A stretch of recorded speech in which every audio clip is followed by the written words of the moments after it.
Welcome to RHRealityCheck.org's RealityCast, where we inject truth into the sex and reproductive health debate. Each week, we'll be bringing you news, opinion, and advice on sexual health issues, as well as interviews with some of the most prominent names in sexual health advocacy. Here's your host, Amanda Marcotte. On this episode of RealityCast, I'll be interviewing a young film director who made a movie about the virginity movement. Also, the abortion and healthcare reform thing will not die. And a woman chronicles her abortion online to much outcry. I'd like to welcome Cassie Jaye to the program. Cassie is a young film director who has just released a documentary about the abstinence-only and the virginity movement called Daddy, I Do. Full disclosure, I'm an interview subject in the documentary. Cassie's here today to talk about virginity, religion, and her new documentary. Welcome to RealityCast, Cassie. Hi, thanks for having me. So, what inspired you to make a documentary about virginity, abstinence-only education, and purity rings and vows? Well, I actually did the purity movement, the abstinence movement. So I put on a purity ring at 16, and I don't wear it today, but yeah, I was highly influenced by that culture, and I was raised evangelical, fundamental Christian, and saw a lot of that lifestyle and had a lot of my friends even waiting for their first kiss on their wedding day. So there were a lot of interesting dynamics. And basically when I was 21, I was already living in LA for a couple years, and I just saw that the world was not as black and white as I was raised to believe, and I just started getting interested in the subject matter. So when I heard about purity balls, it really interested me because I would have done that in a second if that was at my church in Seattle where I grew up. And so I just started researching it and knew that I wanted to really dive deep into it and really understand the implications and the after effects involved around that movement. So. You interviewed a lot of different kinds of people for this. What I thought was interesting was you interviewed and followed proponents of virginity pledges for the documentary. What was your impression of people who put so much attention on teenage girls and maintaining their virginity? It's interesting for me because I do see where they're coming from. And our documentary, Daddy, I Do, we follow the silver ring thing.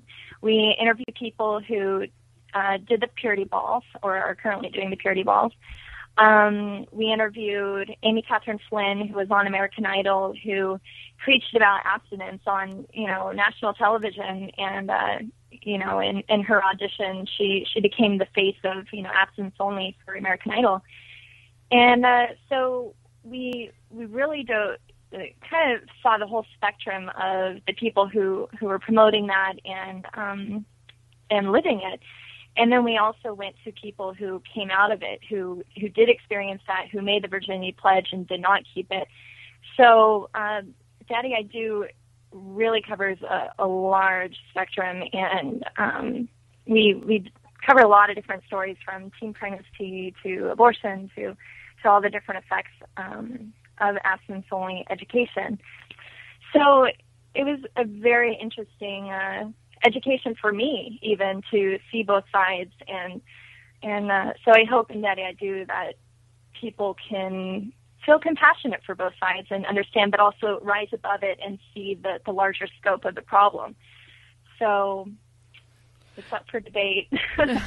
So some of the people that you interviewed that gave up the virginity pledges and the rings, similar to yourself, how did they feel about that? It's kind of sad because they felt really guilty, and I think that's the biggest negative part about coming out of the abstinence movement is the guilt, the massive amount of guilt that you feel when you don't follow through with that pledge, whether you make it to your church or to your father or to yourself or to your friends or whoever. You feel like you're a terrible person, and that's really what we found from our interviews, was that the guilt was just overwhelming, and a lot of them are still dealing with it, even though they know that that is a sheltered way to think that you have to be abstinent until marriage and all this, and to realize that 95% of people are not abstinent until marriage. So it's not like they're unusual for not staying abstinent. They're actually the majority, but they do really they deal a lot with it, So one thing I think is really kind of interesting about this fundamentalist practice of purity rings and purity balls is it's, obviously there's some of that aimed at boys, but most of it is aimed at girls. And then especially with the purity balls, you have this emphasis on this idea that a daughter kind of belongs to her father until he passes her off to her husband. Mm-hmm. In a modern world, that's kind of an offensive argument, but what's their arguments for why this attitude is okay? That's hard to answer because it is so largely put on young women. There is no purity ball for men out there. It's not a co-ed event. So it's all on young women, and they start as young as the age of 6, which is frightening, because they're vowing their virginity when they don't even know what it is. So I really do think it's just covering them, cloaking them from the harsh realities that maybe the parents have experienced, and wanting to protect their daughter and keep her pure. And I don't know if it's so much as wanting to keep her valuable or pure because she'd be damaged goods if she wasn't until marriage, and she couldn't get a good husband if she was damaged goods before marriage. And I mean, I know that does exist, definitely, especially in history, but even somewhat now. But I think it's more of just wanting to protect their young daughters from heartbreak, from hurt, from the, I guess, consequences of premarital sex, whether it be teen pregnancy or STDs and whatnot. So I can see the good intentions in that, but the problem with it is shielding them from the realities of life. It's life, and it's better to know, everything, to do all your research about what can happen and what, the responsibilities are of having, sex.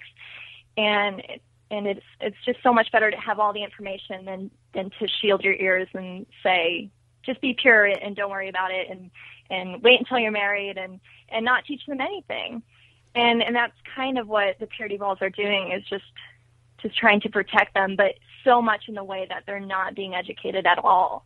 And another thing is, when they do get married, you still need that education.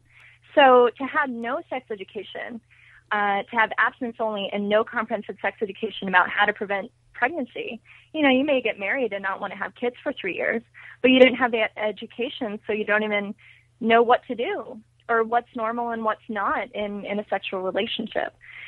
So it's difficult. It's hard.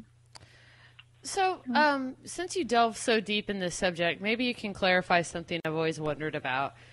Why did they switch to the word purity? Like, why is virginity not a good enough word anymore? Like, how is it that purity has started to come to replace good old-fashioned virginity as the preferred term? I know that answer from my own experience being in the church, because purity now covers the scope of not just people who are virgins, but people who are reborn virgins. Okay, so they're not a virgin by the technical term, but they are rededicating their lives. They are wanting to start over and start anew and be abstinent, even though they're not a virgin. So purity kind of covers that whole, all those people who didn't wait. And even in the silver ring thing, which is a huge purity ring abstinent movement, just look it up. It's all over. It's one of the big ones, just like True Love Waits, the silver ring thing. They say that to put on the purity ring, silver ring, it doesn't just mean you're going to be a virgin, because you can make mistakes and rededicate your life to being abstinent. So Denny Patton of the Silver Ring Thing, the founder, we interviewed him for Daddy I Do, and he said that, you can make mistakes, but as long as you come back and ask for forgiveness, you can still be make that vow to be abstinent. So it's interesting because, basically you can make mistakes. You can have, get drunk and have one night, get crazy, and then put the ring back on and say you're still, pledging abstinence.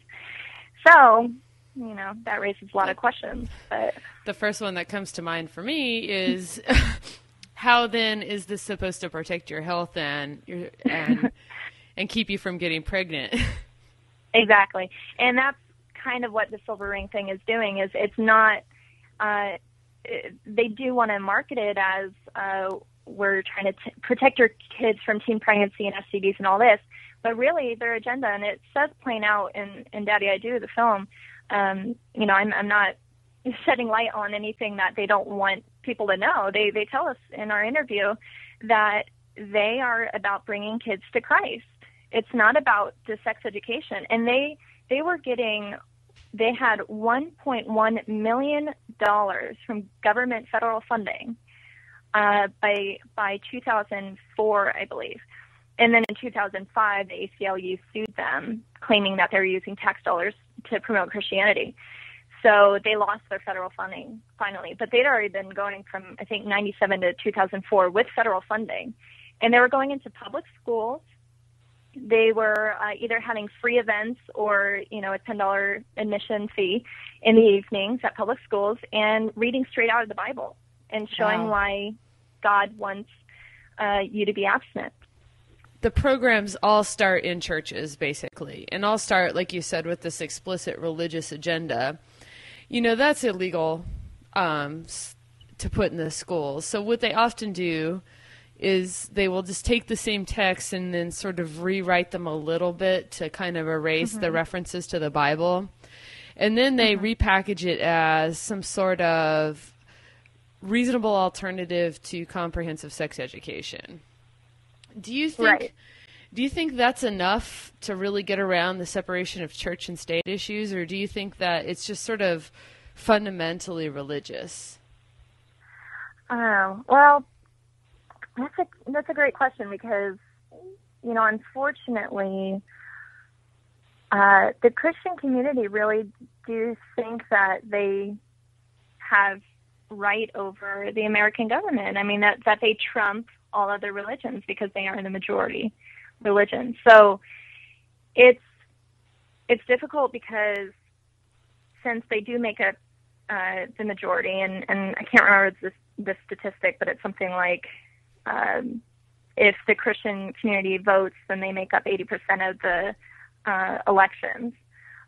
Something like that. I can't remember exactly. I remember Ted Haggard saying that in some interview. But, no matter what proposal or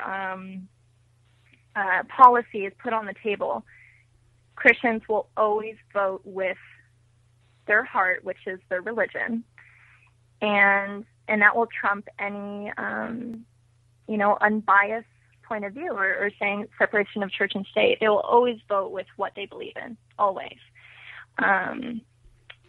So, you can try to say that there's a separation of church and state, but I don't know if there ever will be entirely. And when you're talking about sex education, to me it's ridiculous because sex it determines the evolution of our world. Our future is determined by our reproduction, our reproducing. And to not have that education in schools, that should be the first one on the list that schools say, okay, we have this amount of funding, we need to get sex education, and then we can deal with, math and history and science and all that. But that should be one of the first. But right now, it's one of the last. It's literally like down with the creative arts. If you have extra funding, then we'll try to see if we can get a sex education program. I remember in my school, we had the PE teacher, also teaching sex ed, which he knew nothing about. But he just kind of got thrown in the mix because no one was there to teach it. And so I just wish that comprehensive sex education was higher on the priority list. And that shouldn't scare the Christian community, because education always starts at home. You know, your family is always going to be a big influence on how you're raised and what your morals are and where you come from. And so they still have that ability to talk to their children.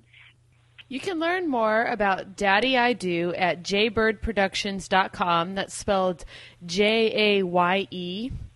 Thanks for coming on to RealityCast and talking about this, Cassie. Thank you, Amanda. It was a great time. That's it for this week's edition of RealityCast. Please tune in next week for another dose of reality in the sexual health debate. Visit www.rhrealitycheck.org and sign up for our weekly e-newsletter, various news feeds, and daily emails. Thanks for listening, and see you next week.